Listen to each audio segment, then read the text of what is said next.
Alright, so if you remember Wolfenstein 3D, at the end of the secret floors, it just shows you have a 15,000 point bonus, and this doesn't show you your scores.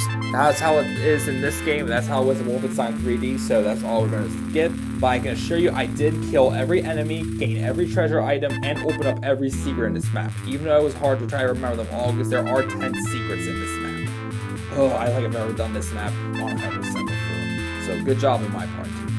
But about this map itself, this map is probably a preview of what you're going to be seeing in the future. Most of the dungeon floors aren't too difficult compared to this map. They are definitely harder than the tunnels, but this map just shows you what is going to be later in the game, especially in the castle floors. Most of those floors, oh my goodness. This floor is probably in the top 5. It's the first floor that has mutants in them. This floor has a lot of secret areas, as I said, and it is pretty large. But luckily, most of the rooms, there's not too many side areas.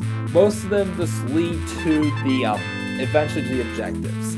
The keys are well spread out, yet you have the 2 doors in that first small gray maze after you get out of that purple area, which that purple area is very deadly. You know, as I've said for Wolfenstein 3D and my custom floors, I like to be risky in this game, and it is fun to be risky sometimes. But in that purple area at the beginning, you do not want to be risky at all. There's just no way you can. With all those mutants, and you're surrounded by all those doors, they can all come out and just kill you right away. Just a reminder, if you have not watched any of my Wolfenstein 3D Let's Plays at all in the past, or watched Wolfenstein 3D before, if you ever played them, these mutants are probably the deadliest guards in the game. The deadliest ones that I've ever come across. Because they are so quiet. You don't even know they are alerted to your presence. And it's not that they walk in front of you. If you shoot off a gun, they'll start moving. They don't even make a sound. And again, they have a pistol attached to their chest.